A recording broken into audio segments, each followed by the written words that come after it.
ओशो, जो कि एक कंट्रोवर्शियल मिस्टिक थे, उन्होंने ट्रेडिशनल स्पिरिचुअल रूल्स को चैलेंज किया। उन्होंने क्वेश्चनिंग, एक्सप्लोरिंग और एक्सपीरियंसिंग करने के लिए एनकरेज किया। उनकी टीचिंग्स में जिंदगी को पूरी तरह जीने पर जोर दिया गया, ह्यूमन एग्जिस्टेंस के सभी पहलुओं को अपनाते हुए।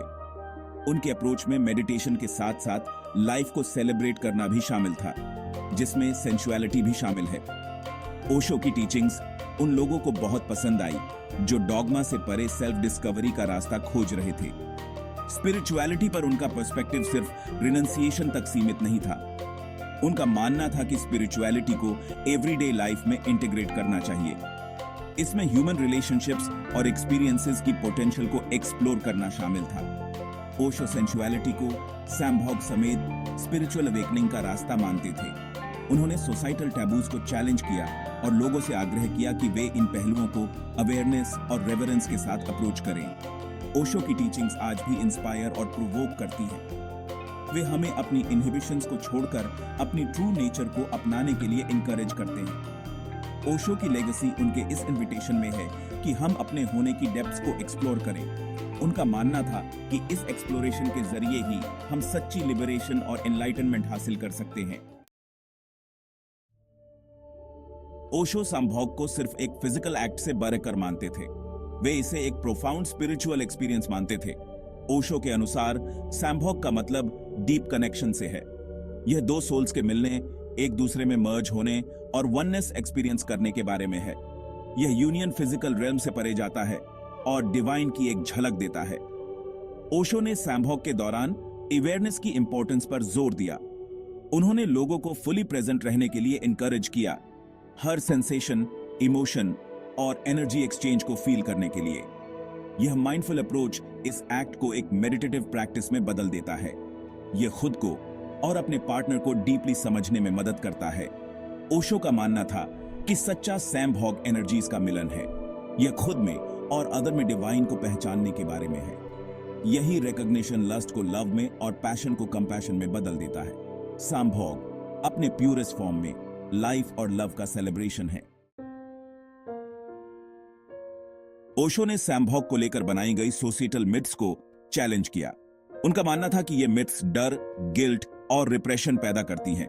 उनका तर्क था कि यह रिप्रेशन हमें स्पिरिचुअल ग्रोथ से रोकता है और ट्रू इंटीमेसी एक्सपीरियंस करने से रोकता है।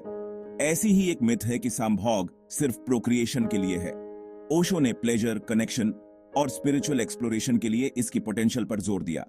एक और गलतफहमी है सैम्भॉग का सिन और शेम से जुड़ाव। ओशो ने लोगों से सोसाइटल कंडीशनिंग्स को शेड करने का आग्रह किया।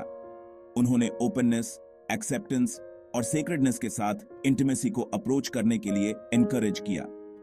ओशो के अनुसार पर्सपेक्टिव में यह बदलाव गिल्ट से लिबरेशन और लव की डीपर अंडरस्टैंडिंग की और ले जा सकता है। ओशो ने लव और अटैचमेंट के बीच के डिफरेंस को भी हाईलाइट किया। उनका मानना था कि सच्चा प्यार फ्रीडम और अंडरस्टैंडिंग पर आधारित होता है, पॉसेसिवनेस पर नहीं। सैम्भॉग अपने प्यूरेस्ट फॉर्म में इसी फ्रीडम को रिफ्लेक्ट करता है। यह एक दूसरे को सेलिब्रेट करने के बारे में है, बिना ओनरशिप की चाह के। ओशो की टीचिंग्स हमें रिस्पेक्ट, अवेयरनेस और जेन्युइन कनेक्शन पर आधारित इंटीमेसी को रीडिफाइन करने के लिए इनकरेज करती हैं। ओशो ने सैम्भॉग को सेल्फ डिस्कवरी के लिए एक पावरफुल टूल के रूप में देखा। उनका मानना था कि इंटीमेट कनेक्शन के जरिए हम अपने डीपेस्ट फियर्स, डिजायर्स और इनसिक्योरिटीज का सामना करते हैं। यह कॉन्फ्रंटेशन हमें प्रोफाउंड पर्सनल ग्रोथ और ट्रांसफॉर्मेशन की ओर ले जा सकता है। वल्नरेबिलिटी को अपनाकर और एक्सपीरियंस के प्रति सरेंडर करके लोग कंडीशनिंग की लेयर्स को शेड कर सकते हैं और अपने ऑथेंटिक सेल्व्स से कनेक्ट कर सकते हैं। ओशो ने जोर देकर कहा कि ट्रू इंटीमेसी के लिए ऑनेस्टी और ऑथेंटिसिटी जरूरी है। यह खुद को पूरी तरह से अपनाने के बारे में है, फ्लॉज समेत।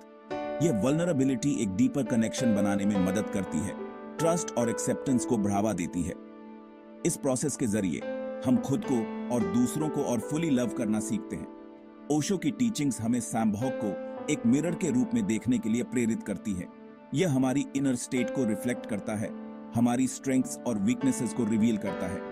इन इंटीमेट मोमेंट्स के दौरान खुद को ऑब्जर्व करके हम अपने पैटर्न्स, बिलीफ्स और डिजायर्स के बारे में वैल्यूएबल इंसाइट्स हासिल करते हैं। यह सेल्फ अवेयरनेस, पर्सनल ग्रोथ और स्पिरिचुअल एवोल्यूशन के लिए बहुत क्रूशल है। ओशो का मानना था कि सैम्भोग अगर कॉन्शियसली अप्रोच किया जाए तो ट्रांसफॉर्मेटिव हो सकता है। उन्होंने इसे ट्रांसेंडेंस का रास्ता बताया, जहां फिजिकल प्लेजर स्पिरिचुअल अवेकनिंग का गेटवे बन जाता है।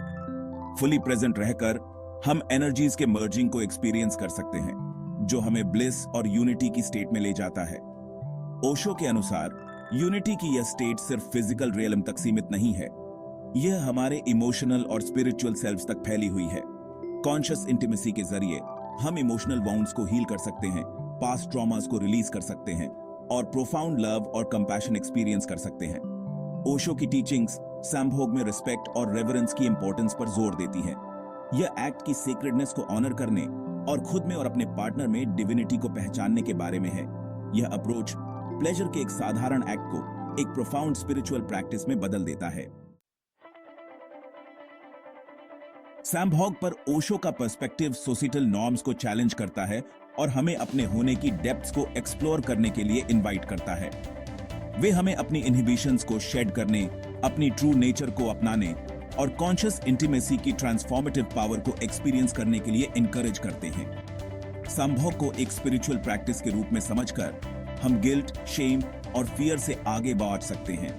हम अपनी सेंसुअलिटी को सेल्फ डिस्कवरी, कनेक्शन और एनलाइटनमेंट के पाथवे के रूप में अपना सकते हैं। ओशो की टीचिंग्स हमें अवेयरनेस, रिस्पेक्ट और सीक्रेट के भाव से इंटीमेसी को अप्रोच करने का आग्रह करती है। ओशो की लेगेसी उनके इस इनविटेशन में है कि हम क्वेश्चन करें, एक्सप्लोर करें और एक्सपीरियंस करें। वे हमें ट्रूथ और एनलाइटनमेंट का अपना रास्ता खुद खोजने के लिए इनकरेज करते हैं, यह समझते हुए कि जर्नी उतनी ही इंपॉर्टेंट है जितनी की डेस्टिनेशन।